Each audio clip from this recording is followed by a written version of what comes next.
அனைத்திற்கும் ஆதாரமான இயற்கையை வணங்கி சித்தர்கள் மற்றும் என் குருநாதர்களின் பொற்பாதங்களை என் சிரசின் மேல் ஏற்று இந்த வகுப்பை தொடங்குகின்றேன். எதனால நம்ம அந்த முத்திரையை நம்ம கைகள் மூலம் செய்யறோம், இது என்ன வகையான முத்திரை அப்படிங்கிற விளக்கத்தையும் பார்த்தோம். இன்றைக்கு நம்ம இன்னும் என்னன்னா அட்வான்ஸா போக போறோம். ஏன் இந்த முத்திரை இந்த மாதிரி ஒர்க் ஆகுது, எதனால இது ஒரு scientific method of doing things, இது அறிவியல் பூர்வமான ஒரு மெத்தட். இந்த ஒரு முத்திரைகள்ங்கிறது வெறுமென சும்மா ரெண்டு கையை தொட்டோம் அப்படி கிடையாது. சித்தர்களால் நமது ராஜனீஸ்வரன் சுவாமி மூலம் கொடுக்கப்பட்டு சுவாமிகள் அதற்கு பல விதமான அனுபவங்களை பெற்று அதை ஒரு 3 பேட்ச்ல அந்த எக்ஸ்பீரியன்ஸ் சரிதானான்னு கவுண்டர் செக் பண்ணிட்டு தான் இப்ப வெளி உலகத்துக்கே சொல்லியிருக்கிறாங்க. இதுல ஏகப்பட்ட ரிசர்ச் பண்ணி தான் சொல்லியிருக்காங்க, சும்மா just like that it is not given. இது ஒரு அப்படி சொல்லிட்டாங்க அப்படியே செஞ்சிட்டோன்றது இல்ல, இன்றைய காலகட்டத்துக்கு தகுந்தபடிதான் எல்லாத்தையும் சொல்லியிருக்கிறோம். இப்போ இந்த அஸ்னா முத்திரை எடுத்துக்கிட்டீங்கன்னா மெயினா நமக்கு அதோட அப்ளிகேஷன்ஸ் பார்த்துட்டீங்கன்னு வச்சுக்கோங்களேன், 3 தான் பிரிச்சுக்கலாம். ஒண்ணு ஹெல்த் பெனிஃபிட்ஸ். இப்போ எனக்கு கிட்னி ப்ராப்ளம் இருக்குது, டயபெட்டிஸா இருக்கிறேன், எனக்கு பிபி இருக்குது, இந்த மாதிரி சில ஸ்பெசிபிக் டு சம் டிசீஸ், அதுக்கு அந்த பிரச்சனைக்கு, அல்லது பெயின் மேனேஜ்மெண்ட், என்ன இதுல ரொம்ப வலி இருக்குது, இதை எப்படி நான் மேனேஜ் பண்றது, இந்த மாதிரி இதெல்லாம் ஹெல்த் பெனிஃபிட்ஸ் நடக்கிற முத்திரை. அதுக்குதான் நம்ம என்ன பண்றோம், அந்த பர்டிகுலர் விரலை தொடும்போது எந்த பஞ்சபூதங்கள் டாமினேஷனோ அதன் மூலம் நமக்குரிய அந்த சிகிச்சை அளிக்கப்படுகிறது. அதுதான் அதோட ஃபண்டமெண்டல் கான்செப்ட். அடுத்தது என்னன்னா பாடி மைண்ட் பியூரிஃபிகேஷன். எனக்கு பிரச்சனைகளை பற்றிலாம் கவலை இல்லை, எனக்கு அது பெரிய பாதரேஷன் கிடையாது. என்னுடைய உடலும் மனமும் சுத்தமாகணும்.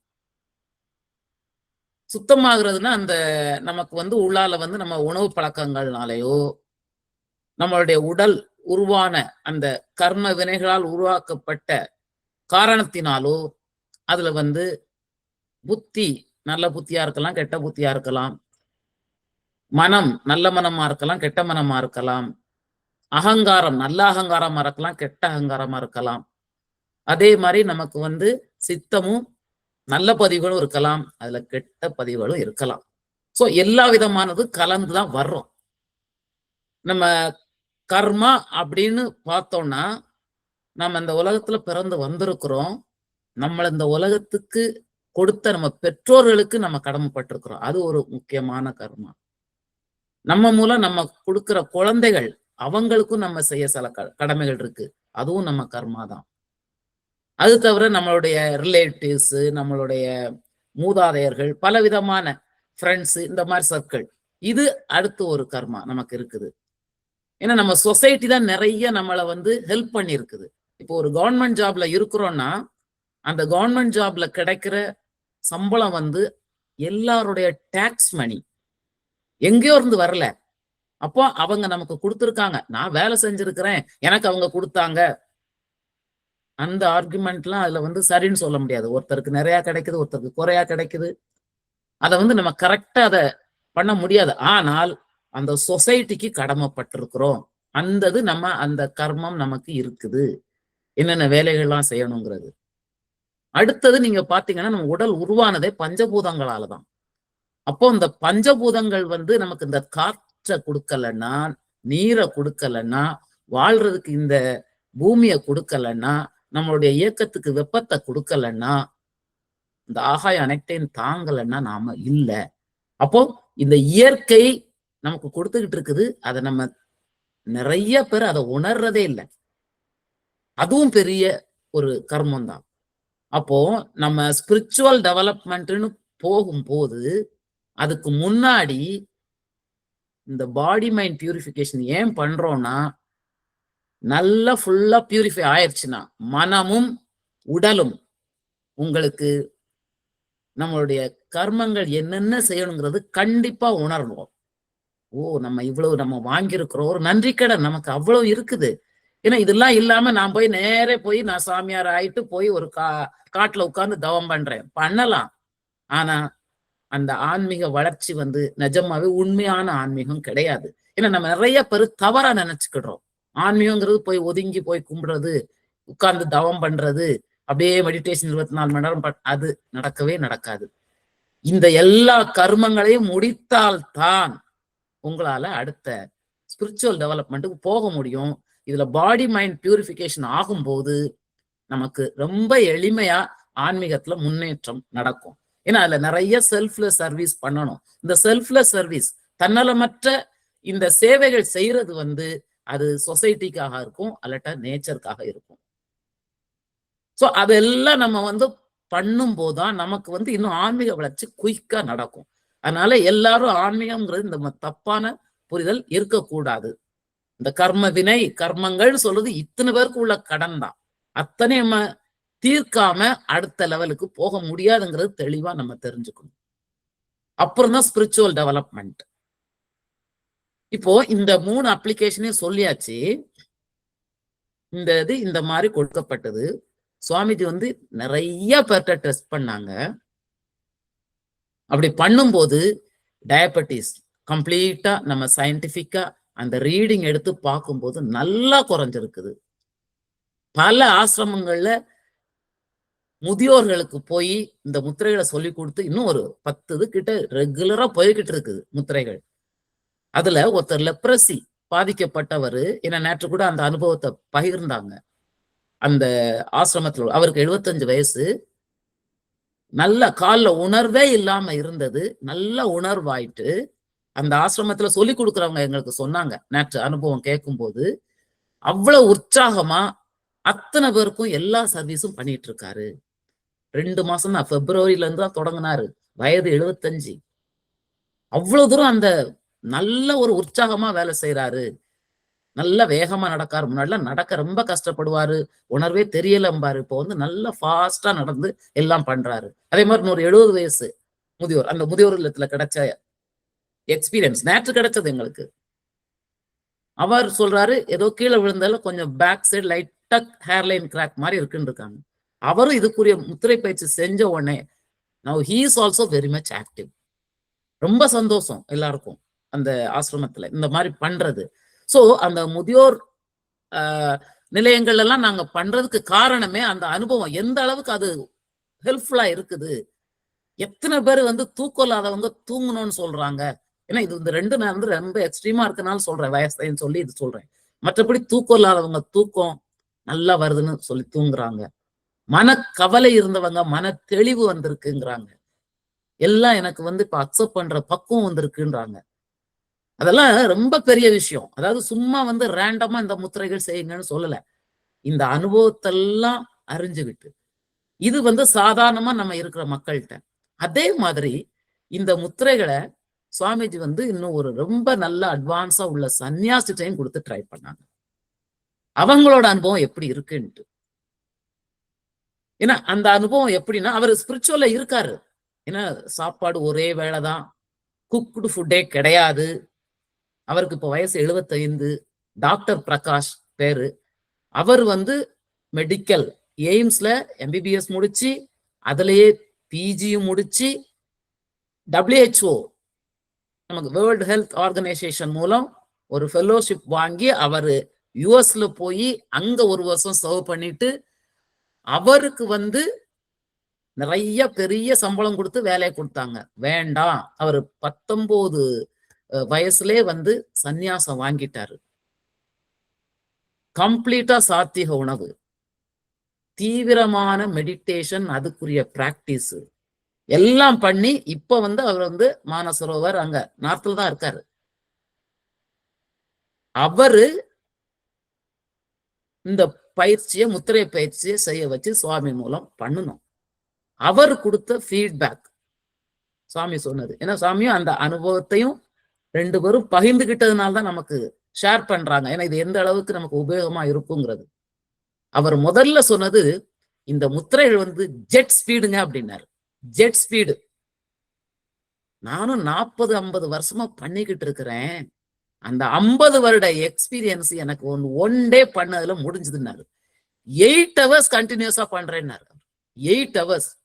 அப்ப அந்த அனுபவம் கிடைக்காம 8 ஹவர்ஸ் பண்ண முடியுமா? எதுவும் உங்களுக்கு தொந்தரவு இல்லையா அப்படின்னு கேட்டதுக்கு அவர் சொன்ன பதில், லைட்டா நம்னஸ் இருக்குது 8 மணி நேரம் கழிச்சு.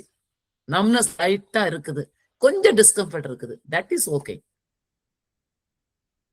ஏன்னா அவரு சொன்ன இன்புட், நான் 75 வயசு உங்களுக்கு டிராவல்லாம் பண்றது சிரமம் இல்லையே அப்படின்னு குருஜி கேட்கும்போது அவர் சொன்ன பதில், நான் வயசுதான் 75, 25 வயது இளைஞன் போல் நான் உள்ளேன் அப்படிங்கிறாரு.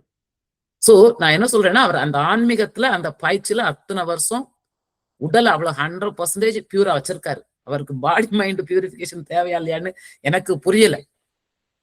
ஆனாலும் அந்த முத்திரையை செஞ்சாரு.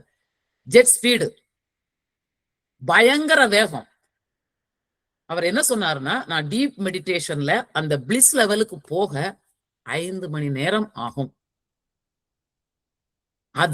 இது 1.5 மணி நேரத்துல இந்த முத்திரைகள் செஞ்சுக்கிட்டு இருந்தா கிடைச்சிருச்சு.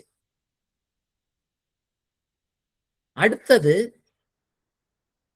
இந்த முத்திரையை பொறுத்த அளவுல நம்ம 10 விரல்ல எல்லா தத்துவத்தையும் அடக்கிட்டோம்.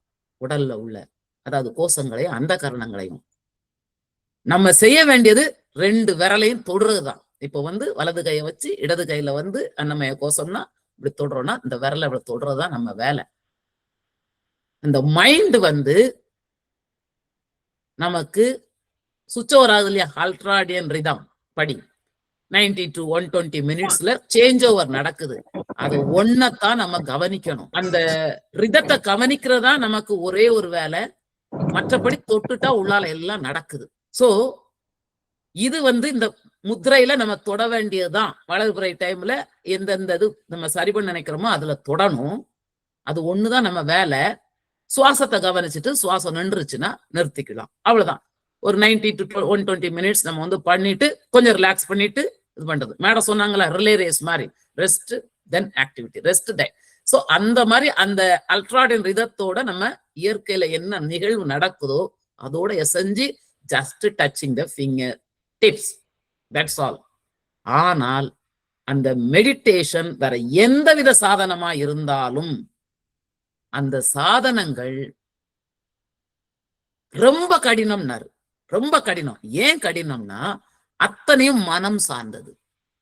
மனசை ஃபோக்கஸ் பண்ணி, மனம் எப்போ வேவரிங், அப்படியே வைப்ரேட்டிங் மோட்லயே இருக்கும், தாட்ஸ் ஓடிக்கிட்டே இருக்கும். அந்த சலனம் இல்லாம ஒருமுகமா ஃபோக்கஸ் பண்ண வைக்கிறது. 3 மணி நேரம் மெடிடேஷன் பண்ணிருப்போம், 2.5 மணி நேரம் அங்க இங்க ஆடிட்டே தான் இருக்கும். அந்த மைண்டை டியூன் பண்ணி கொண்டு வர 30 வருஷம், 40 வருஷம், 50 வருஷம் ஆகும்.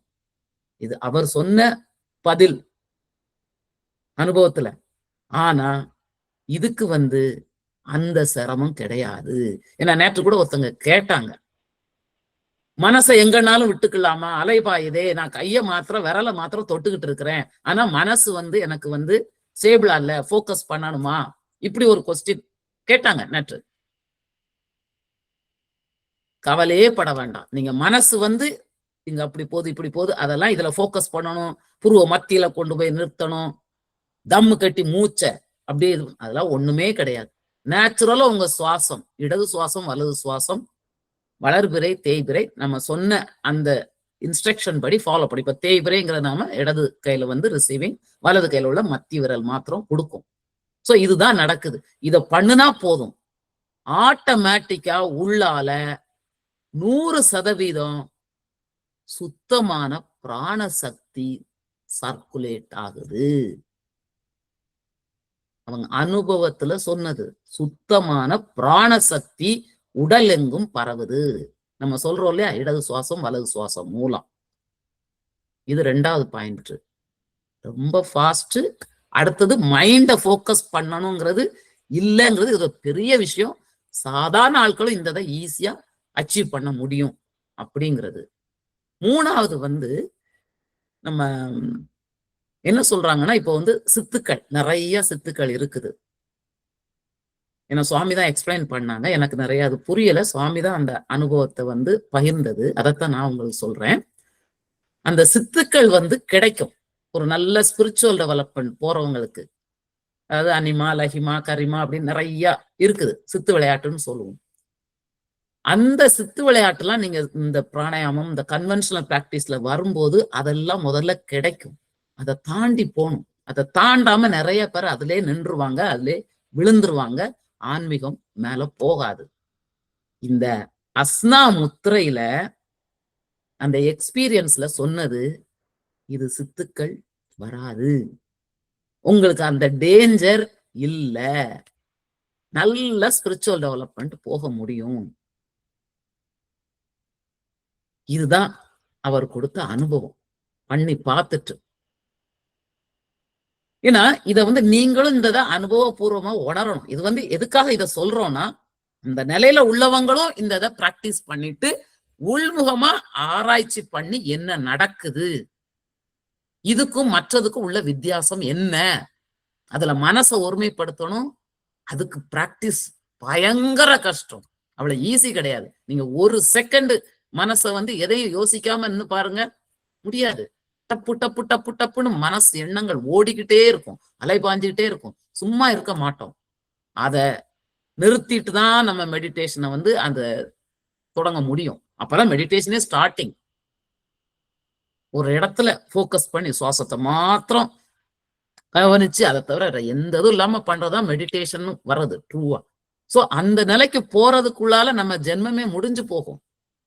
இது எவ்வளவு பெரிய கிஃப்ட்ங்கிறத நான் புரியணுங்கிறதுக்காண்டி நம்ம இத சொல்றோம். வேற எதுவுமே கிடையாது. அதனால இந்த முத்திரைகள் உங்களுக்கு கிடைத்தது பெரிய பாக்கியம். இப்போ நம்ம வந்து ஐம்பூதங்களால் ஆனதுன்னு சொன்னோம். பிரபஞ்சமும் சரி, உடலும் சரி. அண்டத்தில் உள்ளதே பிண்டம். அண்டம்ங்கிறது நம்ம சொல்றது மேக்ரோ காசம், பிண்டம்ங்கிறது நம்மளுடைய மைக்ரோ காசம். சோ மண் இருக்குது, நீர் இருக்குது, அதே மாதிரி நெருப்பு இருக்குது, வாயு இருக்குது. அடுத்தது ஆகாயத்தை வந்து நான் வந்து படிகத்தை காட்டியிருக்கேன், கிறிஸ்டல் காட்டினா. ஆகாயம் வந்து நீங்க என்ன கலர் படுதோ அந்த கலரை ரிஃப்ளெக்ட் பண்ணும். அதுக்கு கலர் கிடையாது. மண் வந்து பொன்னிறம், நீர் வந்து வெண்மை, நெருப்பு வந்து சிகப்பு, கருமை நிறம் நம்மளுடைய வாயு, அடுத்தது வந்து ஏர், நெக்ஸ்ட் வந்து ஆகாயம் வந்து படிக நிறம். சோ 5 பூதங்களால் ஆனதுதான் இந்த பிரபஞ்சமும் இந்த உடலும், உலகமும் உடலும் வச்சுக்கோங்க. இப்போ சயின்ஸ்ல என்ன சொல்றாங்க அப்படிங்கிறது நமக்கு தெரியணும். சயின்ஸ்ல வந்து மேட்டர் அப்படின்னு சொல்லுவோம். அதாவது சயின்டிபிக்காவும் நம்ம இதை எல்லாத்துலயும் பொருத்தி பார்க்கணும், எப்படி இது மேட்ச் ஆகுதுங்கிறதுக்காக வேண்டியதான் இதையும் எக்ஸ்பிளைன் பண்றோம்.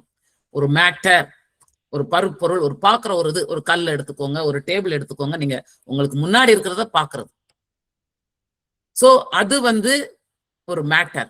அடுத்தது வந்து கிறிஸ்டல். கிறிஸ்டலும் ஒரு மேட்டர் தான். ஆனா உள்ளால அந்த ஸ்ட்ரக்சர் ரொம்ப ரெகுலரைஸ்டா, ஸ்ட்ரக்சர்டா, ஸ்டாண்டர்டைஸ்டா இருக்கும். அதான் கிறிஸ்டல். ரெண்டுமே மேட்டர் தான். அந்த ஒரு மேட்டரை உடைச்சோம்னா அதை வந்து அணு அளவுக்கு போகலாம். முதல்ல என்ன பண்ணாங்கன்னா, மேட்டர் இது பண்ணா அணுதான் மிக சிறிய ஒரு பாகம். அதை திருப்பி அதை வந்து இன்னும் பிரிக்க முடியாது அப்படின்னு கண்டுபிடிச்சாங்க. ஆனா குவாண்டம் பிசிக்ஸ் வந்ததுக்கு அப்புறம் அணுவையும் உடைக்க முடியும் அப்படிங்கறத கண்டுபிடிச்சாங்க.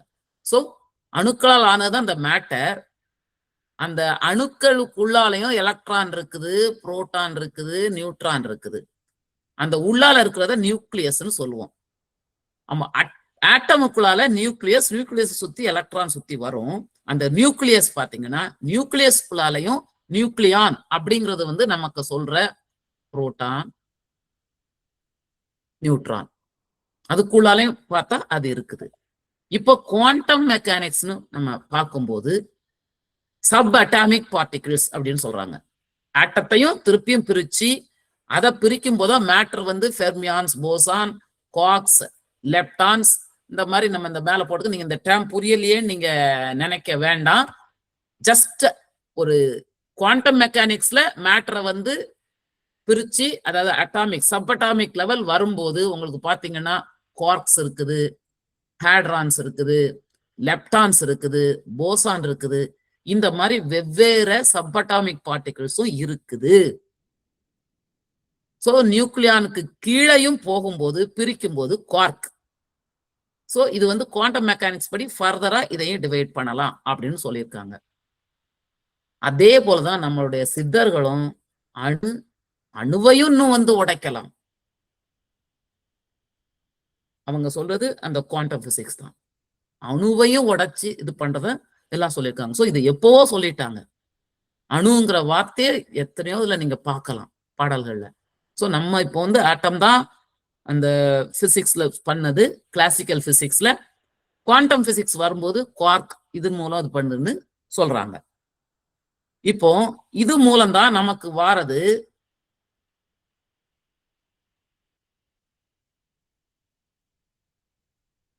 பாத்தீங்கன்னா, இப்போ வந்து நம்மகிட்ட வந்து standard model of particle physics.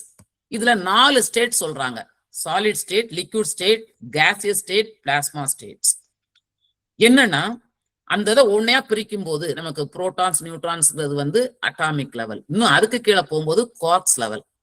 So quantum mechanics படி பாத்தீங்கன்னா அது சாலிட் பார்ட்டிகளா இருந்தாலும் சரி, லிக்விட் பார்ட்டிகளா இருந்தாலும் சரி, கேசியஸ் பார்ட்டிகளா இருந்தாலும் சரி, பிளாஸ்மாங்கிறது நெருப்பு, வெப்பம்.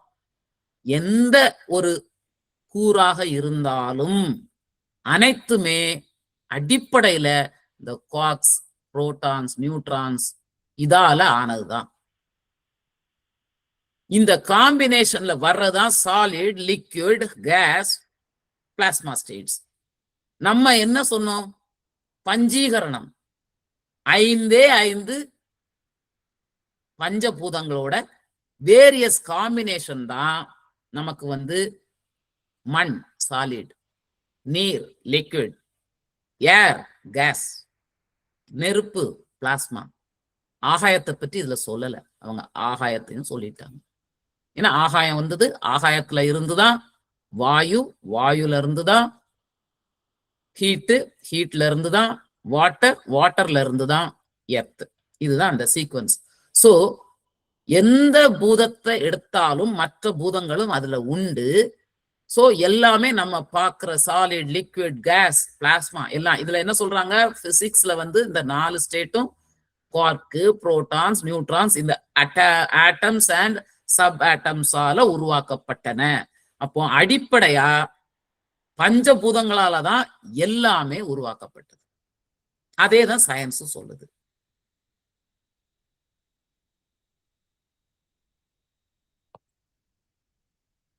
இப்போ அடுத்தது வந்து நம்ம பஞ்சபூதங்கள் வந்து சயின்ஸ்ல அதான் சொல்றாங்க. இதே நம்ம வந்து பஞ்சீகரணம்ங்கிற ப்ராசஸ் மூலம் நமக்கு எல்லா தூல பூதங்கள் கிடைச்சதுன்னு பார்த்தோம்.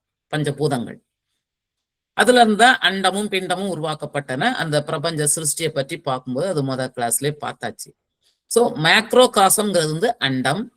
நம்ம உடல் பிண்டம்னு சொல்றது வந்து மைக்ரோ காசம். அண்டத்தில் உள்ளதுதான் பிண்டத்தில் உள்ளது. அதை எப்போ சொல்லிட்டாங்க சித்தர்கள் எல்லாம். அப்போ அண்டத்துல என்ன நடக்குதோ அதே தான் சிங்க்ரனைஸ்டா நம்ம உடம்புலையும் கொண்டு வந்துட்டோம்னா ரெண்டும் ஈஸியா மெர்ஜ் ஆகும். அதுக்குதான் இந்த சாதனம். அதனால்தான் நம்ம வந்து இயற்கையோட இணைந்து அப்ப அண்டத்துல என்ன நடக்குது அதே மாதிரி இங்கேயும் அதன் நிகழ்வை நடத்தணும். அதுதான் இந்த அஸ்னாமுத்திரையோட ஃபண்டமெண்டல் கான்செப்ட். வளர்பிறை தேய்பிறை இயற்கையில என்ன நடக்குதோ அந்த டைம்ல என்ன ஆகுதோ அதை தான் நம்ம பண்றோம். இப்போ முதல்ல வந்து எல்லாருமே நிறைய, அதாவது 96 தத்துவங்கள் சொல்லுவாங்க, உடல் கூறுகள்னு சொல்லலாம், 96 பார்ட்ஸ் ஆஃப் த பாடி. அதுதான் நம்மளுடைய எல்லா நூல்களையும் சொல்லியிருப்பாங்க, சித்தர்களும் சொல்லியிருக்காங்க. அந்த 96ஐயும் நம்ம வந்து கோஷங்கள், அந்த கரணங்கள், ஆன்மா, இந்த 10 பார்ட்ஸ்குள்ளால அடக்கிடுறோம். இந்த 10 பகுதி தொகுதிக்குள்ளால அடக்கிடுறோம் 96ஐயும். ஏன்னா நம்ம வந்து அந்த 96 தத்துவங்கள், அதாவது சித்தாந்தம் படி கொஞ்சம் வேரி ஆகலாம், அதே மாதிரி வேதாந்தம் படி இன்னொரு மாதிரி இருக்கலாம், சாக்தம் படி கொஞ்சம் கொஞ்சம் வேரியேஷன் இருக்கும். ஆனா எல்லாம் ஃபண்டமெண்டலா ஃபர்ஸ்ட் 25 எல்லாத்துலயுமே காமன் தான். அதுல எந்த சேஞ்சும் இருக்காது.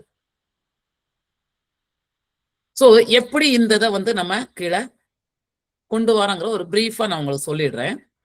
அதுக்கு முன்னாடி இப்போ இந்த எலிமெண்ட்ஸ் எல்லாம் இருக்கு இல்லையா, இந்த எலிமெண்ட்ஸ் என்னென்னத்தெல்லாம் உருவாக்குது, அதாவது இந்த ஒவ்வொரு எர்த்துன்னு சொல்றோம்ல, மண்ணின் கூறு எடுத்துட்டீங்கன்னா hair, skin, bone, flesh, nerves, இது எல்லாமே மண்ணின் கூறால் ஆனது. அதோட பேஸ், அதாவது domination of that element is only எர்த்னு அர்த்தம். சாலிட் எல்லாமே. நெக்ஸ்ட் வந்து வாட்டர் பேஸ்ட்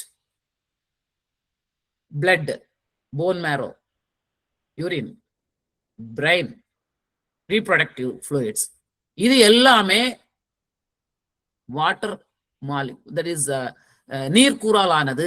இதோட டாமினேட்டிங் எலிமெண்ட் என்னன்னா நீர்க்கூறு அல்லது வாட்டர் எலிமெண்ட். இதுலயும் எல்லாம் உண்டு, மற்ற எலிமெண்ட் உண்டு. அதனாலதான் முந்தின படத்துல சொல்லுவோம், எல்லாத்துலயும் எல்லாம் கலந்துதான் இருக்கும். எது டாமினேட்டிங்கோ அதை சொல்லுவோம். நீர்க்கூறு அதிகம் இருந்ததுன்னா அதை வந்து நீர்க்கூறால் ஆனது அப்படின்னு சொல்லுவோம். அடுத்தது வெப்பக்கூறால் ஆனது எதெல்லாம்?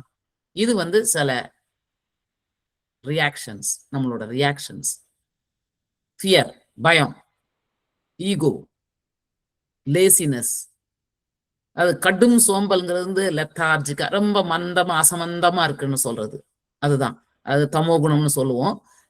லேசினஸ், தென் செக்ஸ் ஆக்டிவிட்டிஸ், தூக்கம், ஸ்லீப், இது எல்லாம் வந்து இதுல டாமினேட்டிங் எலிமெண்ட் என்னன்னா ஹீட் எலிமெண்ட், வெப்பம்தான் இதுக்கெல்லாம் காரணம். அடுத்தது வாயுவோட டாமினேஷன் இல்லைன்னா இருத்தல், ஓடல், நடத்தல், கிடத்தல், நிற்றல் அப்படின்னு இருக்கும். அதாவது நம்ம இங்கிலீஷ்ல சும்மா சிட்டு, ரன்னு, வாக்கு, லைடவுன்னு சொல்லலாம். அதோட ரியல் மீனிங் என்னன்னா சேஞ்ச் இன் பொசிஷன், உட்கார்ந்து இருந்து நிக்கிறது. மூவ்மெண்ட் ஆஃப் ஃபோர்ஸ், ஓடல்லாம் ஒண்ணு ஃபாஸ்டா போகும், சிலது ஸ்லோவா போகும்.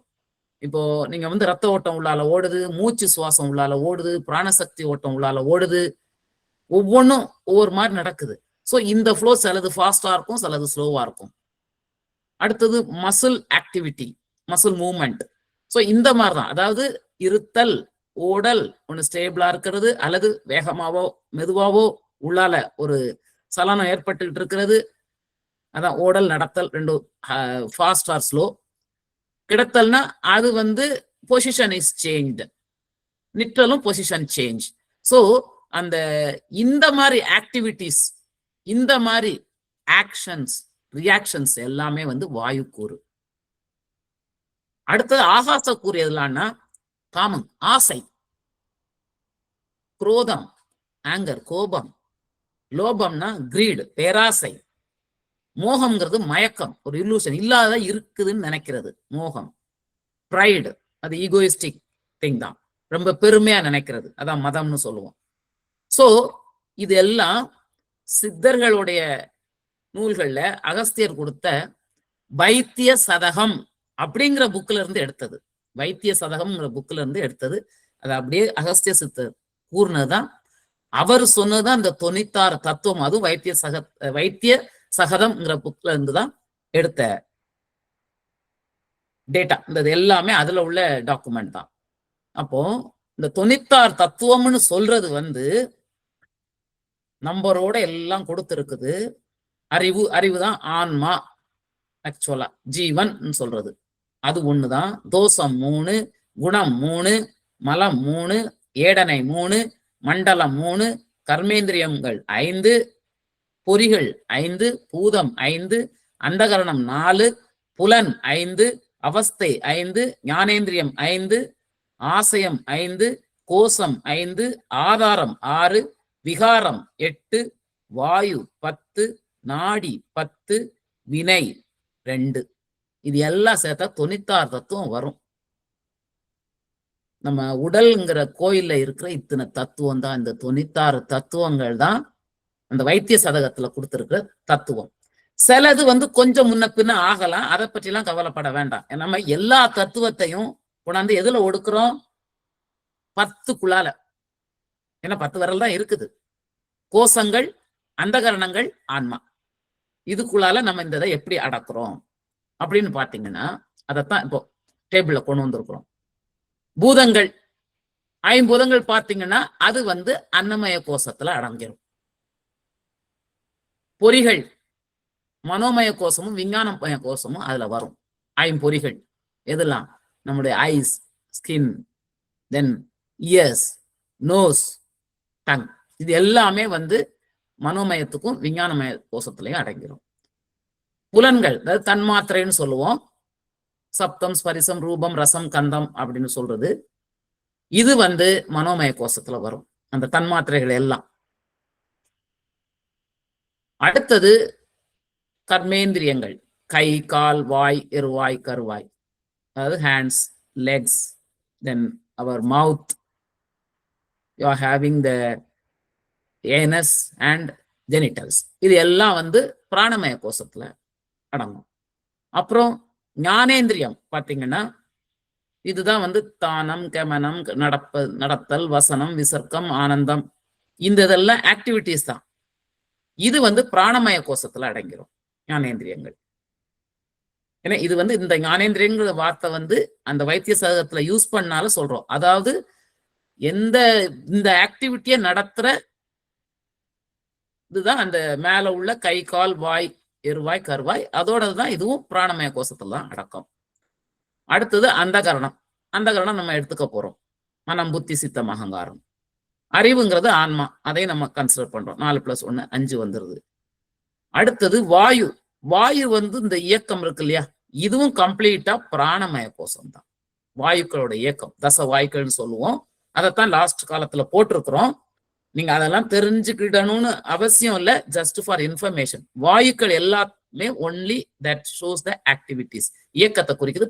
பிராணமய கோஷத்துல வந்துடும். நாடிகள், இடகலை, பிங்கலை எல்லாம் நிறைய நாடிகள், 10 நாடிகள் சொல்லுவோம். இது வந்து இதோட பாத்வே தான், ரூட் தான் நாடிகள்ங்கிறது. அடுத்தது ஆசயம். ஆசயம்ங்கிறது ஒரு இருப்பிடம், அல்லது அதை வந்து அபோர்ட்னு சொல்லலாம், dwelling place. It is a location or place. அமாசயம், பக்வாசம், இதெல்லாம் என்னன்னா, அமாசயம்ங்கிறது ஸ்டமக், நம்மளுடைய அன்னம் போய் சேர்ற இடம்.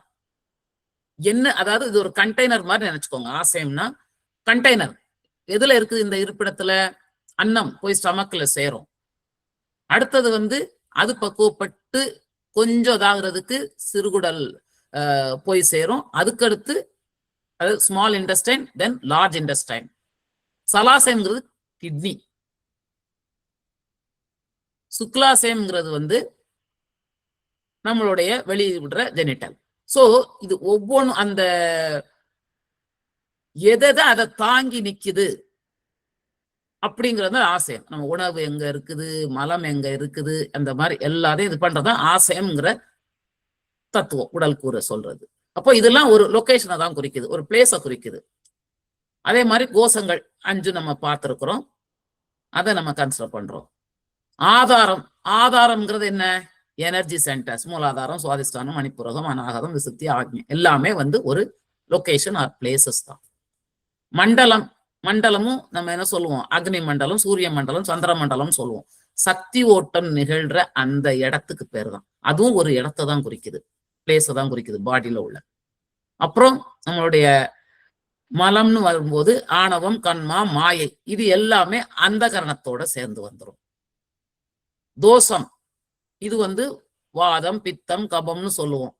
இதுவுமே வந்து நமக்கு வந்து வாயுவோட விகாரம் தான், வாயுவோட திரிஞ்சு வர்றது, டிரான்ஸ்ஃபார்ம் ஆகி அதனால வர்றதுதான்.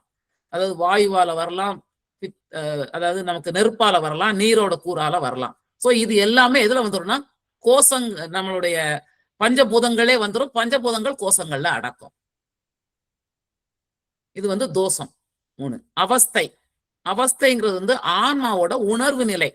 அதாவது நம்ம என்ன சொல்லுவோம்னா, விழிப்பு நிலையில இருக்கிறது, கனவு நிலையில இருக்கிறது, ஆளுறக்க நிலையில இருக்கிறது சொல்லுவோம்.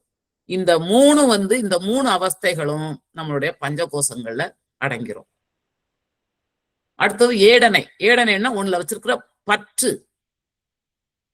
அதாவது நம்மளுடைய தார ஏடனைன்னா ஸ்பௌஸ்ல வச்சிருக்கிற பற்று. கணவன் மனைவியிடமோ, மனைவி கணவனிடமோ வச்சிருக்கிறது தார ஏடனை. தன ஏடனைங்கிறது வந்து செல்வத்து மேல ஆசை. புத்திர ஏடனைங்கிறது வந்து பிள்ளைகள் மேல உள்ள பற்று. சோ ஒவ்வொன்றுல இருக்கிற அந்த பற்று, ஈர்ப்பு, இச்சை, சோ அதுவும் அந்த கரணத்தோட சேர்ந்துடும். அதுவும் அந்த கரணத்தோட விருத்தினா எக்ஸ்பேன்ஷன். அந்த கரணம் தான் இப்படி எக்ஸ்பேண்ட் ஆகுது. குணங்கள் பாத்தீங்கன்னா அதுவும் சத்துவகுணம், ரஜோகுணம், தமோ குணம், இதுவும் அந்த கரணத்தோட வெளிப்பாடுதான். அந்த அந்தகரணத்துல தான் இந்த 3 குணமும் வெளிப்படும். அதாவது அகங்காரம் எடுத்துட்டீங்கன்னு வச்சுக்கோங்களேன், அதுல வந்து நீங்க வந்து சத்துவ குணத்தோட இருக்கணும்னு நம்ம சொல்லுவோம் நார்மலா. ஆனா சில கண்டிஷன்ல ரஜோ குணமும் வேணும், சில கண்டிஷன்ல தமோ குணமும் இருக்கணும். நீங்க ஆபீஸ்ல ஒர்க் பண்றீங்க, அப்போ உங்க பாஸ் வந்து கண்ணா அப்படின்னான்னு திட்டுறாரு, நீங்க தப்பே பண்ணல, ஏதோ ஒண்ணு தப்பா புரிஞ்சுக்கிட்டு திட்டுறாரு, அப்போ தமோ குணம் தான் இருக்கணும் நமக்கு. எஸ் பாஸ்ன்னு கேட்டுக்கிட்டு அமைதியா இருக்கணும், அசம்பந்தமா ரியாக்ட் பண்ணாம இருக்கணும், நம்ம அகங்காரம் எழுந்திரக்கூடாது. அடுத்தது, ஒரு ரோட்ல நீங்க நடந்து போறீங்க, திடீர்னு ஒரு சின்ன குழந்தை டபால்னு ரோட்ல கிராஸ் ஆகுது, அப்ப தமோ குணமா இரவ மாடு மாதிரி எல்லாம் நிக்க கூடாது, அசம்பந்தமா ஓடி போய் அந்த பிள்ளைய காப்பாத்துறதுக்கு நம்ம வந்து ஓடுவோம். இது வந்து என்ன குணம்? ரஜோகுணம். ரஜோகுண அகங்காரம், இந்த ஆக்டிவிட்டி இது தேவை. சோ இடத்துக்கு தக்க மாறும். சாத்வீகமா நடுநிலையில இருக்கிற அகங்காரம் தான் சாத்துவமானது. சோ சூழலுக்கு தகுந்தபடி மாறும். இந்த குணங்களும் அந்த கரணத்தை சார்ந்தது, அந்த கரணங்களுடைய வெளிப்பாடுலதான் இதுவும் சேர்ந்து வரும். அந்த கரணங்களே இதுல வந்து கவர் ஆயிடும். அடுத்தது வினை. வினைங்கிறது வந்து நம்ம செய்யற நல்வினை தீவினை, அதுவும் அந்த கரணங்களும் கர்மேந்திரியங்களும் தான். நம்ம மனசுல எண்றோம், அந்த கர்மேந்திரியங்களால் அந்த கர்மத்தை செய்யறோம், அந்த வேலை செய்யறது இந்த இதுதான். சோ இது ரெண்டும் இதுலதான் சேர்ந்துரும். இது எல்லாமே கர்மேந்திரியங்கள் எல்லாமே நமக்கு எந்த இதுல கோஷங்கள்ல வந்துருது, அந்த கரணம் சேர்ந்து பண்ணுது. அப்புறம் விகாரம் அப்படிங்கிறது காமம் குரோதம் எல்லாம் முன்னாடியே பார்த்ததுதான். இது அந்த கரணத்தோட ஒரு திரிபு நிலை தான். நல்ல புத்தியா இருந்தால் நல்ல ஒரு டெசிஷன் எடுப்போம், கெட்ட புத்தியா இருந்தா கெட்ட டெசிஷன் எடுத்து அதுக்குரிய தாக்கத்தை உண்டாக்கும், அதுக்குரிய ஹார்மோன்ஸையோ அதுக்குரிய என்சைமையோ சுரக்கும். அதே மாதிரி நல்ல மனமா இருக்கணும், கெட்ட மனமா இருக்கணும், இந்த 2 வகையிலையும் நம்ம மனம் இருக்கும். சோ நல்ல எண்ணங்களை வச்சிருக்கும் போது அது நல்லபடியா சுரக்கும், கெட்ட எண்ணங்கள் இருக்கும்போது கெட்ட ஹார்மோன்ஸ் வந்து எஃபெக்ட் வரும். அப்போ இந்த விகாரங்கள் எல்லாம் அந்த கரணத்தோட திருபு நிலைதான். சோ இப்ப இந்த டேபிள்ல 96 தத்துவத்தை 20 கிளாசிபிகேஷன்ல முடிச்சு, இந்த 20 கிளாசிபிகேஷன்லையும் இந்த தத்துவங்கள் எல்லாமே அது ஒரு லொகேஷனை குறிக்குது, அல்லாட்டா எனர்ஜி சென்டரை குறிக்குது, இல்லாட்டினா ஆக்டிவிட்டியை குறிக்குது, இல்லாட்டினா அது வந்து டோட்டலா நமக்கு வந்து அந்த ஒரு எந்தெந்த கோஷத்துல அதோட ஆதிக்கம் இருக்கு அப்படிங்கிறத குறிக்குது. அப்போ நம்ம வந்து இதெல்லாம் கம்ப்ளீட்டா கண்ட்ரோல் பண்றது என்னன்னா, நம்மளுடைய கோஷங்களும் அந்த கரணங்களும், இது எல்லாத்துலயும் அந்த 96 தத்துவமும் அடக்கம். இங்க சொல்ல வர்றது அதுதான். நம்ம சொல்ற எதுக்காக 10 எடுத்துக்கிட்டோம், நம்ம உடல்ல வந்து 96 தத்துவம் சொல்லியிருக்கிறாங்களே, அது எந்த ஒரு இதுபடி எடுத்துக்கிட்டாலும் பரவாயில்ல, கொஞ்சம் கொஞ்சம் வேரி ஆனாலும் நான் சொன்ன மாதிரி ஃபண்டமெண்டலா இந்த இதெல்லாம் மாறாது. சோ கோஷங்களும் அந்த கரணங்களும் அத்தனை உடல் கூறுகளையும் உள்ளடக்கியவை. அதுதான் இதுல நம்ம வந்து ஃபைனலா சொல்றோம். அப்போ நம்ம அந்த 5 5 10 வந்தது இல்லையா, அந்த 10 என்னலாம்னா நம்ம ஹியூமன் பயாலஜி உயிரியல்னு எடுத்துக்கிட்டோம்னா, நம்மளுடைய உடம்பு வந்து ஸ்ட்ரக்சரல் ஆஸ்பெக்ட்ல 5 கோஷங்களால் ஆனவை. அதைத்தான் பருவுடல், ஆற்றல் உடல், மன உடல், அறிவு உடல், ஆனந்த உடல்னு சொல்றோம் தமிழ்ல. இது வேற எதுவுமே இல்லை. அன்னமய கோஷம், பிராணமய கோஷம், மனோமய கோஷம், விஞ்ஞானமய கோஷம், ஆனந்தமய கோஷம், இதெல்லாம் structural aspect. These are all சரீராஸ், உடல். இதெல்லாம் உடல். இது 5 பகுதியா இருக்குது. அடுத்தது மனம்ங்கிறது வந்து இட் இஸ் ஃபங்க்ஷனல் ஆஸ்பெக்ட். மேல வந்து ஸ்ட்ரக்சரல் ஆஸ்பெக்ட், இது வந்து ஃபங்க்ஷனல் ஆஸ்பெக்ட். சோ கோஷங்கள் எல்லாம் ஸ்ட்ரக்சர்டு, அந்த ஸ்ட்ரக்சர்ங்கிறது ஒரு இடம், அது வந்து மற்றது ஆடுற நிலைக்களம், பிளாட்ஃபார்ம், அபோர்ட், டுவெல்லிங் பிளேஸ், இப்படி எது வேணாலும் சொல்லிக்கலாம். அது வந்து கோஷங்கள். அதாவது நம்ம சொல்றோம்ல, உணர்வுகள் எல்லாம் அதுலதான் நமக்கு வந்து தாக்கத்தை ஏற்படுத்தும் கோஷங்கள்ல. அந்த கரணங்கள்ங்கிறது வந்து ஃபங்க்ஷனல் ஆஸ்பெக்ட், மனத்திறன், அறிவுத்திறன், அனுபவ பதிவுகள், செயல்திறன். மனத்திறன்னா என்னது? மைண்ட். திங்க் பண்ணிக்கிட்டே இருக்கிறது. அறிவுத்திறன், புத்தி பரிசீலிச்சுக்கிட்டே இருக்கும். அனுபவ பதிவுகள், அந்த எல்லா எக்ஸ்பீரியன்ஸையும் கொண்டு போய் சித்தத்துல பதிவு பண்ணிருக்கோம். மெமரி எதுக்கு பதிவு பண்ணி இருக்குன்னா, நீங்க ஒரு எக்ஸ்பீரியன்ஸ் முதலே ஆயிடுச்சுன்னா அடுத்த தடவை போகும்போது பழைய எக்ஸ்பீரியன்ஸ், விரலை வச்சு தீய தொட்டா தொடாதேன்னு சின்ன பிள்ளைய சொல்லுவோம், சொன்னா கேட்காது, போய் கைய வச்சு சுட்டுக்கிடும். சுட்ட உடனே அந்த அனுபவம் பதிஞ்ச உடனே நல்லா அடுத்த தடவை தீ பக்கத்திலே போகாது. அந்த அனுபவ பதிவு தான் நமக்கு வந்து ஹெல்ப் பண்ணுது. செயல்திறன், அகங்காரம், அகங்காரம் இல்லாட்டா தொழில் பட முடியாது. சோ இதெல்லாம் ஃபங்க்ஷனல் ஆஸ்பெக்ட். அப்போ நம்ம வந்து 96 தத்துவம் என்ன சொன்னாலும் அந்த ஹியூமன் பயாலஜிய பஞ்ச கோஷங்களுக்கும் நம்மளுடைய டோட்டல் அந்த கரணத்திலையும் அடக்கிட்டோம். ஆன்மா வந்து எல்லாத்துக்கும் ஆதாரமானது ஆன்மாதான். அதையும் நம்ம எடுத்துக்கிட்டோம். அப்போ whether you consider the structural aspect or functional aspect, both are made out of these 5 basic elements. இந்த 5 பூதங்கள் நம்ம 5 பூதம் சொன்னோம் இல்லையா, எர்த், வாட்டர், தென் ஹீட், ஏர், ஆகாசம். இது ரெண்டுமே அதாலதான் ஆனது. அதைத்தான் போன கிளாஸ்ல டேபிள் போட்டு ஒவ்வொன்றும் எந்தெந்த மூலக்கூறு டாமினேஷன், சோ அது டாமினேட்டிங் இருக்கிறதுனால நம்ம கையிலயும் அந்த விரல் அதை குறிக்குது. சோ ஒவ்வொன்றுக்கும் கோஷங்களுக்கு இந்தெந்த விரல், அந்த கரணங்களுக்கு ரைட் ஹேண்ட் சைட்ல இந்தெந்த விரல் சொல்லிட்டோம்.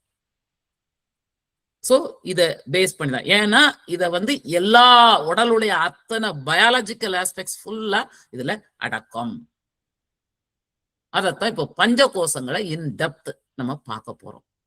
ஏன்னா இது தெரிஞ்சாதான் இந்த முத்திரை எப்படி வேலை செய்யுது அப்படிங்கிறது புரியும். இந்த நம்ம 5 லேயர்ங்கிறது வந்து உயிரற்ற ஒரு போர்வையோ அல்லது ஒரு மூடியோ கிடையாது.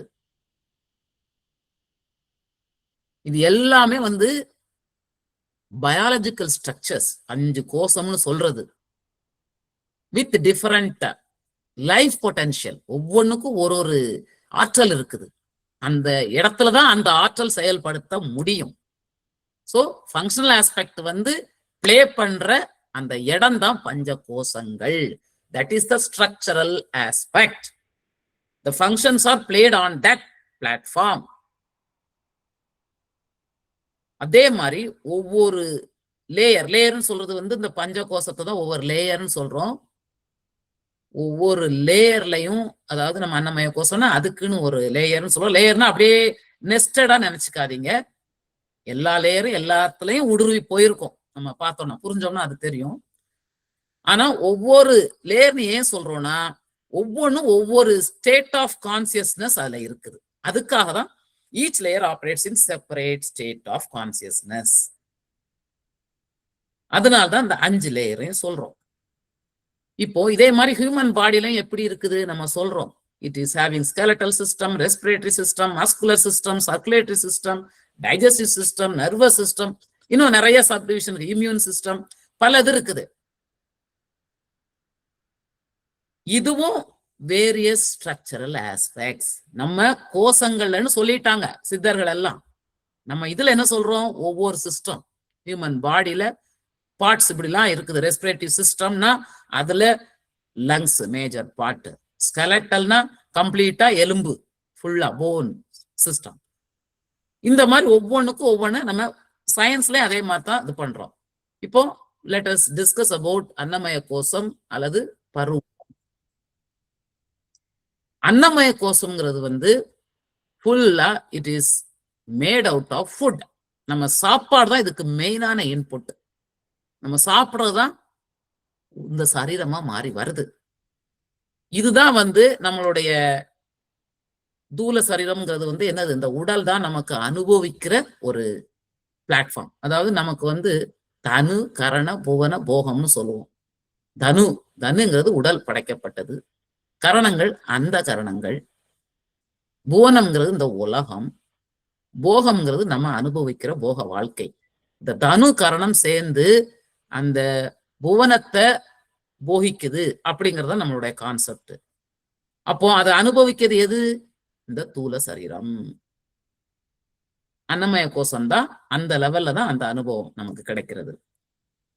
நம்மளுடைய சாப்பாடு டைஜஸ்ட் ஆகி அதுல இருந்து எனர்ஜி பிரிச்சு ஒவ்வொரு இடத்துக்கும் அது செலுத்தப்படுது. சோ உணவு தான் இந்த நம்ம அன்னமய கோஷத்துல உருவாக்குது, அன்னமய கோஷத்தை உருவாக்குது. சோ இது போகத்தை அனுபவிக்கிற ஒரு பிளாட்ஃபார்ம். இந்த அன்னமய கோஷத்தாலதான் பசி, தாகம், நோய், பிறப்பு, இறப்பு எல்லா அனுபவங்களும் இதற்குத்தான் நடக்குது. நம்ம உணவினாலே வளர்ந்து உணவு இல்லாததுனால அழிந்து மரணித்து பிறகு மண்ணோடு மண்ணாக சிதைந்து விடுகிறோம். மண்ணுல தோணுனது மண்ணிலே போய் சேருது. இது தைத்திரிய உபநிஷத்து தான் நான் கொடுத்திருக்கிறேன் ஒழிய நம்மளா உன்னை எதையோ ஓனாலாம் அடிச்சு விடல. இது எல்லாமே தைத்திரிய உபநிஷத்துல உள்ளத உங்களுக்கு சொல்றோம். அவ்வளவுதான் அன்னமய கோஷத்தை பற்றி. ஏன்னா நீங்க டீடைல்டா வேணும்னா நீங்க அன்னமய கோஷம் எல்லா கோஷங்களும் அழகா சொல்லியிருக்கும் தைத்திரிய உபநிஷத்துல, அதுல நீங்க பார்க்கலாம். சோ உணவாலத்தான் நம்ம உயிர் வாழ்றோம். உணவுலே போய் தான் அந்த கடைசியில அந்த உணவிலே தான் ஒடுங்கிடுறோம். ஸோ உணவே உயிர்களின் ஆரம்பம், அதுவே மருந்து. ஸோ உணவே மருந்து. அதனாலதான் எப்பவுமே சொல்றது, உணவை மருந்து மாதிரி சாப்பிட்டோம்னா உடலுக்கு எந்த பாதகமும் கிடையாது. நினைச்சபடி உடம்பு, அதாவது நம்ம நாக்கு ருசிக்கு தகுந்தபடி கண்ணா அப்படின்னான்னு சாப்பிடக்கூடாதான். உணவே மருந்து. மருந்தா சாப்பிட்டோம்னா நோயற்ற வாழ்வா இருக்கலாம். இந்த உடம்பு சப்த தாதுக்களால் ஆனவை. என்னது அந்த சப்த தாதுக்கள்ங்கிறது? 7 பாடி டிஷ்யூஸ்ன்னு சொல்லுவோம். அது எதுலாம்னா சாரம், சாரம்னா ரசம், ரசம்னா அந்த சாப்பிட்ட உடனே அதுல இருந்து எக்ஸ்ட்ராக்ட் வாரது. மாமிசம், மசில், ரத்தம், பிளட், கொழுப்பு, ஃபேட், எலும்பு, போன், மஜ்ஜை, போன் மேரோ, தென் ரீப்ரொடக்டிவ் ஃப்ளூயிட்ஸ். இது எல்லாமே சப்த தாதுக்கள். நம்ம உடல் இந்த சப்த தாதுக்களால் ஆனவை. அவ்வளவுதான். அந்த இதுக்கு உணவு தான் ஒன்னொன்னா மாறுது. சயின்ஸ் படி என்ன சொல்லுவாங்கன்னா, கொடுக்கிற உணவு அந்த ரசத்தை எடுத்து அது ஒரு குறிப்பிட்ட காலத்துக்கு அப்புறம் தான் அடுத்தடுத்த ஸ்டேஜுக்கு போகும். ஃபைனலா போய் சேர்றது ரீப்ரொடக்டிவ் ஃப்ளூயிடா மாறும். நம்ம சாப்பிடுற உணவுல இருந்தா கொஞ்சம் கொஞ்சமா அடுத்தடுத்து அதோட எக்ஸ்ட்ராக்ட், அதோட எக்ஸ்ட்ராக்ட், அதோட எக்ஸ்ட்ராக்ட் அப்படியே மாறுறது ஒவ்வொரு ஸ்டேஜும். சயின்ஸுமே அதை சொல்லுது. இப்போ நமக்கு மெயினா தெரிய வேண்டியது அன்னமய கோஷம் அதோட எதெல்லாம் அதுல ஆதிக்கம் செலுத்துது. இந்த இடத்துல அன்னமய கோஷம்னு சொல்றதுல என்னென்னலாம் அந்த உறுப்புகள்லாம் இதுல ஆதிக்கம் செலுத்துது. ஏன்னா இது தெரிஞ்சதுன்னா எனக்கு இந்த இடத்துல பிரச்சனைன்னா நான் அன்னமய கோஷத்தை சரி பண்ணணும், பியூரிஃபை பண்ணணும், ரெகுலேட் பண்ணணும்னு தெரியும். அப்போதான் இந்த முத்திரை அதுக்கு வேலை செய்யுங்கிறதும் புரியும். சோ அன்னமய கோஷத்துல பாத்தீங்கன்னா சாலிட் ஆர்கன்ஸ் தான். போன்ஸ், தசைகள், மசில்ஸ், அதான் அந்த மாமிசம், அந்த நம்மளுடைய தால் ஆனது, தோல், skin, hair, nails, teeth, fat, bone marrow, brain, heart, liver, spleen, ovaries, இந்த மாதிரி அந்த சாலிடா இருக்கிறது எல்லாமே அன்னமய கோஷத்தை சார்ந்தது. சோ இந்த பாகங்கள்ல ஏதாவது பிரச்சனை நமக்கு வருது மாதிரி தெரிஞ்சதுன்னா அந்த பிரச்சனைக்கு இந்த விரலைத்தான் தொடுவோம், அன்னமய கோஷத்தை. அன்னமய கோஷத்துக்கான விரல் லெஃப்ட் ஹேண்ட்ல உள்ள ரிங் ஃபிங்கர். சோ சிலதுக்கு ஏன் நம்ம ரிங் ஃபிங்கரை தொட சொல்றோம்? கல்லீரல் நமக்கு, டயபெட்டிஸ்க்கு. சோ அதைத்தான் சொல்றோம். பாத்தீங்கன்னா அதுக்கு ரிலேட்டடான மெயினான இன்னும் பல காரணங்கள் இருக்கலாம். ஆனா முக்கியமான இந்த பாகம் அதுல பாதிக்கப்படுது. அப்போ நம்ம என்ன பண்ணுவோம்? அதுக்கு முதல்ல சுத்தப்படுத்துறதுக்கு, அதை ரெகுலேட் பண்றதுக்கு இந்த பயிற்சியை செய்வோம், இந்த முத்திரையை செய்வோம். சோ இந்த இதெல்லாம் அதுல ரிலேட்டட். இப்போ இந்த பிராணன் தான் தூல உடம்பு, அதாவது அன்னமய கோஷத்துக்கு ஆதாரம். பிராணன் இல்லைன்னா அன்னமய கோஷம் ஒர்க் ஆகாது. சோ தைத்திரிய உபநிஷத்துல என்ன சொல்லியிருப்பாங்கன்னா, அன்னமய கோஷத்தோட ஆன்மா பிராணமய கோஷம். ஏன்னா அதோட ஆதாரம் இதுதான், அதை செயல்படுத்த வைக்குது. அதுக்காக அப்படி சொல்லியிருப்பாங்க. நெக்ஸ்ட் பிராணமய கோஷம். இந்த பிராணமய கோஷம்ங்கிறது எதெல்லாம் குறிக்குன்னா தசவாயுக்களையும் கர்மேந்திரியங்களையும் குறிக்குது. நம்ம இந்த பிராணன் அப்படிங்கிறது உயிர் ஆற்றல். நம்ம சுவாசிக்கிறோம் இல்லையா, இடது சுவாசம் வலது சுவாசம் சொல்றோம் இல்லையா, அது மூலம் நமக்கு உள்ளுக்குள்ளால உயிர் ஆற்றல் சுழற்சி நடக்கிறது. அந்த சுவாசம் தான் கொண்டு போய் உள்ளால எல்லா நாடிகள் மூலமும் பரப்புது உயிர் சக்தியா. அப்போ உயிர் சக்தி எதுல இருந்து கிடைக்குது? ஆன்மாதான் உயிர் சக்தியை ப்ரொடியூஸ் பண்ணுது. ஆன்மாதான் பிராணசக்தியை ப்ரொடியூஸ் பண்ணுது. நம்ம நினைச்சுக்கிட்டு இருக்கிறோம் சாப்பாடு தான் கம்ப்ளீட்டா நமக்கு பிராணசக்தியை கொடுக்குன்னு. அதுவும் தேவை. அது அல்லாம நம்ம சுவாசத்தின் மூலம் இந்த 5 மூலக்கூறுகள், பிரபஞ்சத்தோட இயற்கையிலிருந்து கிடைக்கிற 5 அந்த கூறுகள் இருக்கு இல்லையா, மண்கூறு, நீர்க்கூறு எல்லாம், அந்த எல்லாம் சேர்ந்து போய் உள்ளுக்குள்ளால நம்ம ஆத்மான்னு சொல்றோம் இல்லையா, ஆத்மாதான் அதை எல்லாத்தையும் கரெக்டா பிராண சக்தியா உயிர் சக்தியா மாற்றி கொடுக்குது. அத வாயுக்கள் ஃபுல்லா உடம்பு ஃபுல்லா நமக்கு சர்க்குலேட் பண்ணுது. அதத்தான் இந்த பாடியில நம்மளுடைய இடது சுவாசம் வலது சுவாசம் எப்படி பெருவிரல்ல தொடங்கி கபாலம் வர போய் சுவாசம் வழியா கையில போய் அடங்குதுன்னு சொன்னோம். சோ இந்த வாயுக்கள் கம்ப்ளீட்டா உயிர் சக்தியை கொண்டு போய் அந்தந்த இடத்துல வேலை செய்ய வைக்கும். சோ எல்லா புலன்களும் பிராணனோட ஆற்றலால தான் இயங்குது, உயிர் சக்தியால தான் இயங்குது. அந்த உணவால நமக்கு கிடைச்சதை ஆதாரமா கொண்டு பிராணசக்தி செயல்படுத்தப்படுது. மனிதன் உடம்புல நமக்கு உணவுதான் ஆதாரம் சொன்னோம் உடம்புக்கு. ஆனா இந்த பிராணமய கோஷம் அன்னமய கோஷத்தை விட நுட்பமானது, அதை விட சூக்குமமானதுன்னு சொல்லுவோம்.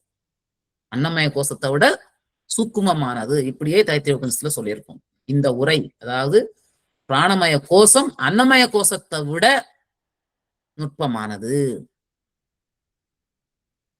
இப்ப பாத்தீங்கன்னா நம்ம சயின்ஸ் படி பாத்தீங்கன்னா நம்மளுடைய சிஸ்டம் பிராணவாயு என்ன பண்ணும், ரெஸ்பிரேட்டரி அண்ட் சர்க்குலேட்டரி சிஸ்டம். உதான வாயு அந்த சென்ஸ் ஆர்கன்ஸ்க்கு எல்லாம் நெக்ல அந்த பொசிஷன்ல அதுல இது பண்றது. அடுத்தது சமான வாயு டைஜஷன், ஸ்டமக்ல உட்கார்ந்து ஒர்க் பண்றது. வியான வாயு கம்ப்ளீட் பாடிக்கு சர்க்குலேஷன் கொடுக்குறது, எல்லாம் மொபிலிட்டி எல்லாத்துக்கும் பண்றது. அபான வாயு எக்ஸ்கிரீட்டரி, அதாவது வெளியில தள்ளுறது. சோ இது எல்லாமே நமக்கு ஒவ்வொன்றும் ஒவ்வொரு ஆர்கனோட ரிலேட்டட் தான். முக்கியமான வாய்க்கள் 5 தான் சொல்லியிருக்கோம், மற்ற வாய்க்களும் இருக்குது. அதுவும் அதுக்குரிய ஃபங்க்ஷன்ஸை பண்ணும். இப்போ பிராணா அவுட் பிரீத்திங், அபானா இன் பிரீத்திங் சொல்லுவோம், வியானா டிஃப்யூஸ் பிரீத்திங், உதானா அப் breathing, சமானா complete breathing.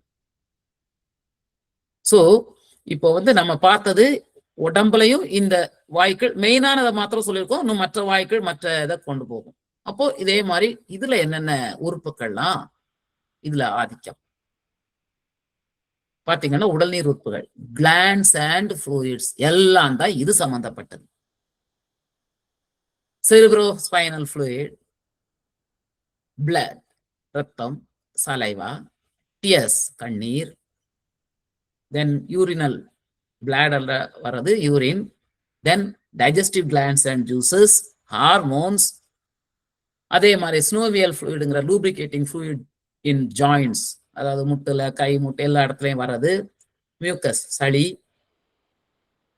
எண்டாக்ரைன் Douglas glands, அதே மாதிரி எக்ஸாக்ரைன் டக்ட் கிளாண்ட்ஸ், மற்ற வினை ஊக்கிகள் பயாலஜிக்கல் கேட்டலிஸ்ட், இது எல்லாமே இதுதான் வரும்.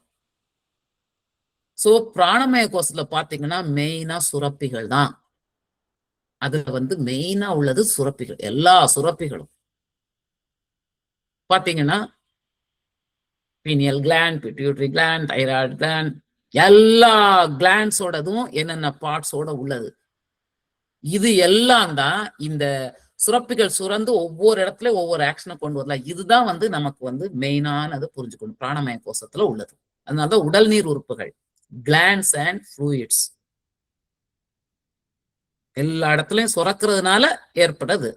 அப்போ பாத்தீங்கன்னா அன்னமய கோஷத்துல அந்தந்த ஆர்கன்ஸ் இருந்தாலும் அந்த ஆர்கன்ஸ்க்கு இந்த ஃப்ளூயிட் போகும்போது அஃபெக்ட் ஆகுதுன்னா இதுவும் நம்ம செஞ்சாதான் சரியாகும். அதனாலதான் ஒவ்வொரு கோஷமும் ஒண்ணுக்கு ஒண்ணு ரிலேட்டட். அப்படியே தனியா ஒரு லேயர்னு கிடையாது. அன்னமய கோஷம் வெளியில அவுட்டர் லேயர் ஒண்ணு, அடுத்து அப்படி கிடையாது. ஒவ்வொரு இதுவும் ஒன்னொன்னுலயும் பெனட்ரேட் ஆகும், உள்ளால போகும். அடுத்தது மனோமய கோஷம்ங்கிறது வந்து மனமும் ஞானேந்திரியங்களும் சேர்ந்தது. இது வந்து நம்ம ஏற்கனவே பார்த்திருக்கிறோம். இது வந்து ஏர் எலிமெண்டால் ஆனது. அதே மாதிரி இது வந்து கம்ப்ளீட்டா காற்று தான் மனசை சலனப்படுத்தும். காற்று எப்படி அப்படியே இல்லாம அப்படியே சலனப்பட்டுக்கிட்டே இருக்குமோ மனமும் அதே சஞ்சலத்தோட சலனத்தோட இருக்கும். இது வந்து நெருப்புங்கிற ஆசையோட சேர்ந்து வரும்போதுதான் ரெண்டும் கப்ப கப்பன்னு ஆகும்போது எக்கச்சக்கம் நம்ம வந்து செயல்களை செய்ய ஆரம்பிச்சிருவோம். போன போக்கியங்களை அனுபவிக்க ஆரம்பிச்சிருவோம்.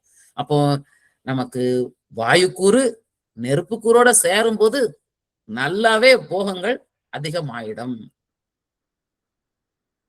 இது நம்ம முதலே சொன்னதுதான். மண்ணை வந்து நீர் உண்ணுது, நீரை வந்து தீ உண்ணுது, நெருப்பு அதாவது வெப்பம் உண்ணுது, வெப்பம் வந்து காற்றுலையும், காற்று வந்து ஆகாயத்திலையும் ஒடுங்குது. இதுதான். அதே மாதிரி ஆகாயம் மனசுலையும், மனசு ஆன்ம சக்தியிலையும், ஆன்ம சக்தி ஃபைனலா போய் பிரபஞ்சத்தோட லயமாயும். இதுதான் நம்மளுடைய மன ஒடுக்கத்துக்கு வேண்டிய ஸ்டெப்ஸ். இதுதான்.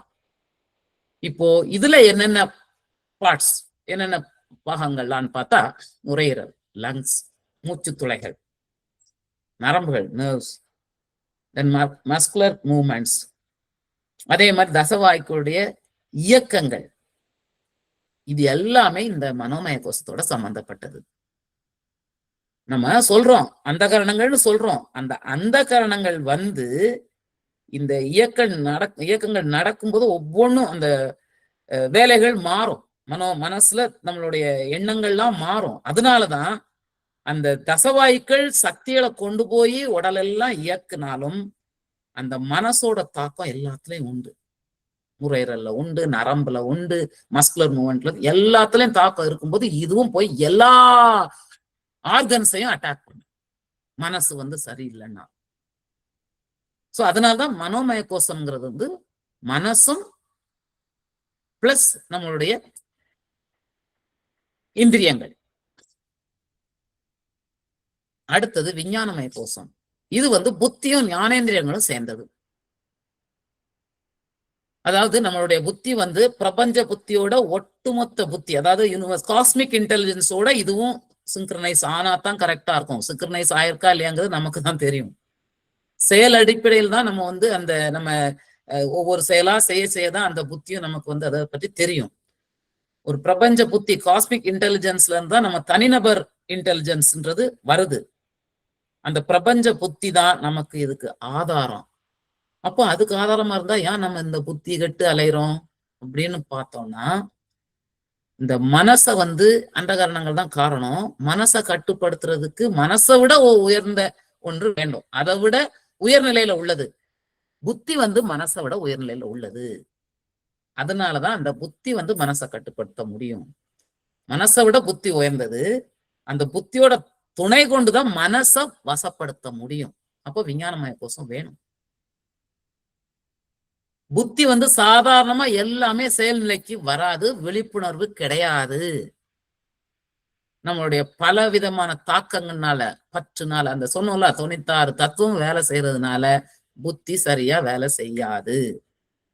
அப்போ அந்த புத்தி அந்த விழிப்புணர்வு பெற்ற பிறகுதான், விழிப்புணர்வு பெறுறதுங்கிறது வந்து எல்லாம் சுத்தப்படுத்தப்பட்ட பிறகுதான் மைண்டும் பாடியும் காஸ்மிக் இன்டெலிஜென்ஸோட பொருந்தும். தைத்திரிய உபநிஷத்துல கொடுத்திருக்கிறது. சோ முதல்ல புத்திய விழிப்புற செய்யணும். அப்படி செஞ்சா மாத்திரம் தான் நம்ம செய்யற செயல் எல்லாம் வேள்வியா மாறும்னு சொல்றாங்க. That is like a selfless service. அல்லது நம்மளை நோக்கியே இருக்கும். எனக்காக, என் பிள்ளைக்காக, என் குடும்பத்துக்காக, என் சமூகத்துக்காக, இப்படியே செல்ஃபிஷா போகும். சோ புத்தி வந்து விழிப்புற்ற நிலையில எல்லாம் சுத்திகரிப்பு செஞ்சு செய்யற காரியங்கள் எல்லாம் செல்ஃப்லெஸ் சர்வீஸா இருக்கும். அப்போ பாவ புண்ணியம் உங்களுக்கு சேராது, ஆசைகளும் உங்களுக்கு எழாது. அப்போ விஞ்ஞானமய கோஷம் பியூரிஃபை பண்ணுனாதான் இந்த நிலைக்கு அடைய முடியும். இதோட இது எங்கெல்லாம்னா டைஜஸ்டிவ் சிஸ்டத்துல இதோட ஆதிக்கம் இருக்குது, ஸ்மால் இன்டெஸ்டைன்ல இருக்குது. என்டீரிக் நர்வஸ் சிஸ்டம்னு சொல்லுவோம், முக்கிய ஜீரண மையம், அதுலயும் இருக்குது. கண், கண் பார்வை, ஸ்கல், பித்த சுரப்பி, பாடி டெம்பரேச்சர், அப்புறம் வந்து one of the functions of hypothalamus, அதாவது இந்த வெப்பத்தை மெயின்டைன் பண்றது ஹைப்போதாலமஸ் தான். சோ இந்த இது வளர்சிதை மாற்றத்துக்கு தொடர்பான எல்லா விதமான மெட்டபாலிசம் ரிலேட்டட் கிளான்ஸ், இது எல்லாமே இந்த கோஷத்தின் ஆதிக்கம் தான். அப்போ இதுல டிஸ்டர்பன்சஸ் இருக்குன்னு வச்சுக்கோங்களேன், இந்த விஞ்ஞானமய கோஷமும் சரிப்படுத்தப்படணும். ஆனந்தமய கோஷம், ஆனந்தமய கோஷம் வந்து அந்த கோஷங்களை மாத்திரம் முடிச்சிடுறேன் மேடம். சித்தம், உணர்ச்சிகள் ரெண்டும் சேர்ந்தது. சித்தம் தான் ஆனந்தமய கோஷத்துல வரும். இதுல வந்து நம்ம என்ன சொல்லணும்னா, ஆனந்தமய பிரியம், மகிழ்ச்சி, சந்தோஷம் அப்படின்னு 3 டைப் ஆஃப் ஆனந்தத்தை சொல்லுவாங்க. பிரியம்ங்கிறது வந்து நமக்கு ஒரு விருப்பப்பட்ட ஒரு பொருளை வந்து நமக்கு வந்து பார்த்த உடனே வர்ற ஒரு ஆனந்தம். எனக்கு ஸ்வீட் பிடிக்கும், பிடிச்ச ஸ்வீட்டை பார்த்த உடனே ஒரு சந்தோஷம் வரும். மகிழ்ச்சிங்கிறது அந்த விருப்பத்துக்குரியது உங்க கையில கிடைச்சிருது.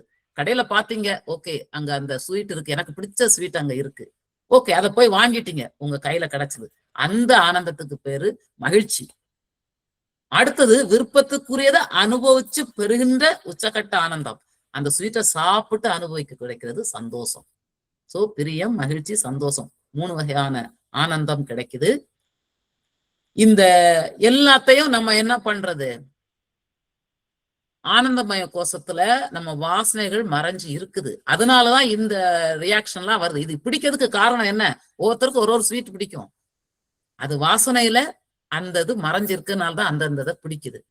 இது எல்லாத்தையும் அனுபவிக்கிறது வாய், மூக்கு, கண்கள், காது, உடல், இது மூலம் தான் நம்ம அந்த அனுபவம் கிடைக்குது, பாடி கேவிட்டிஸ் எல்லாமே. சோ இந்த கோஷத்தின் ஆதிக்கம் இந்த பொறிகள்ல அடங்குது, பொறிகள். அப்போ பொறிகள்ல பிரச்சனைன்னு வச்சுக்கோங்களேன், கண்ணுல பிரச்சனை, மூக்குல பிரச்சனை, வாயில இதுக்கு ஆனந்தமய கோஷமும் சரியாகணும். சோ இப்ப 5 கோஷங்களே நம்ம சொல்லிட்டோம். ஒவ்வொன்றுக்கும் என்னென்ன ஆதாரம்னு சொல்லிட்டோம்.